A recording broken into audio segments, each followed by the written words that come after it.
In this video, we're going to talk about how to find inspiration for a color theme on an app or a website or any other kind of software that somebody wants you to write. So the scenario is that you go home for a holiday and you're sitting around the dinner table and somebody finds out that you write software, and guess what? They want you to write an app or a website for them. And so you talk to them a little bit and you say, okay, what do you want this app to do, or what do you want the website to do, so on and so forth. And then you get to the point of what do you want it to look like. And your user is likely to say, like a normal app, or, like a normal website. If you ask for something like colors, you might get, the normal colors, red, yellow, green, blue, whatever colors are normal. And sometimes it's hard to really get something unique that can make your app stand apart. And that's important. Think about a color theme that makes your app or website identifiable from the crowd when there are a lot of other similar apps and websites, and yours wants to stand out. A nice, good color theme can really help you do this. So here's how I recommend handling the conversation. Instead of saying, what color do you want your app? What color do you want your website? Just ask your business user for a picture. Say, give me a picture of something that represents your business.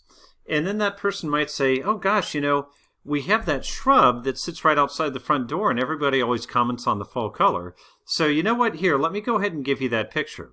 So we'll go ahead and do a save as on this. And you see, this one's a bit darker. I might choose a bit of a lighter picture normally, but nonetheless, we get the picture from the user. Then we come over here to this color wheel. I'm using Adobe, but there are several other color wheels out there that you can use. Take your pick. One thing I do like about Adobe's color wheel, and I think this is relatively recent, is you can just directly upload an image. So I choose extract an image, select a file, and then I'll go down and find that Fothergilla image that I picked earlier. So I choose the Fothergilla, and one other neat thing that Adobe will do is it will look at this photo and it will try to make a good guess on what the right colors should be. And that is something I really like about this Fothergilla, is it's kind of like a gradient in the fall, going from the brightest of yellows in the middle to the darkest of purples on the edge, and then a gradient from yellow to purple as you go out. Reminds me a lot of a Bob Ross painting. But nonetheless, I like the colors that it has chosen here. So what I can do now is I can go to Color Wheel, and you see it has picked some things that it thinks would be a good color combination.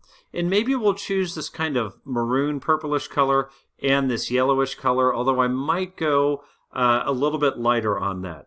One other note, be very careful to check for accessibility here, because remember, your users can't all see the same colors. Some people are visually impaired on certain colors or shades of colors, so make sure to make something that's visible by your entire audience. One more step we want to think about there.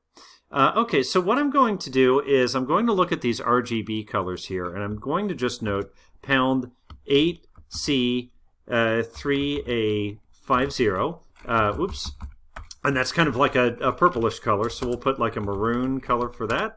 And then pound F2CO63. It's kind of like more of a tan color.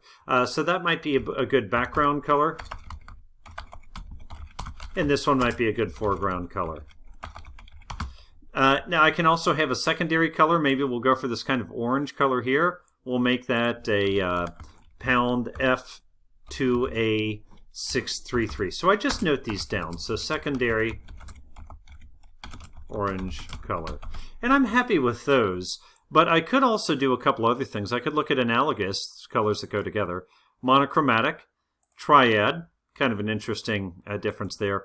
Complementary is probably one of the most common, because what you're doing here is you're looking at colors that really pop against each other, colors that are opposite each other on the color wheel.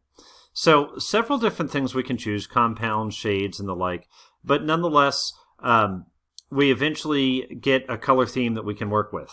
The colors that have always worked well for me are this tan and green that we see in the Plant Places website.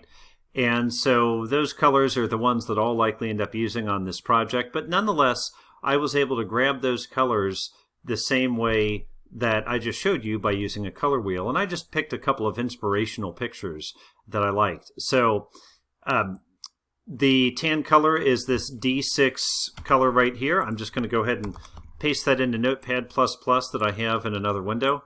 So there's our DB6. And then the greenish color is this 13659. So I'm going to take that, I'm going to pop that in here. Those are the colors that I'm going to use, but again, feel free to use whichever colors you want.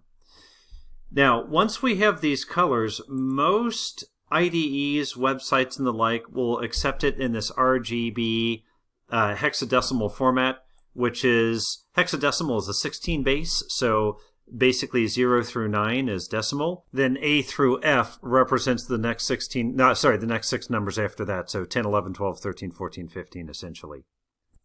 Now, if you look at color mode, you see we can change this to a couple others: hue, saturation, value, cyan, magenta, yellow, so on and so forth. So several other ways that we can get this, but for our purposes, RGB will work for us. So take a note of those, note those down, and then in the next video, let's plug them into our user interface and see what it looks like. I look forward to seeing you then. Thank you.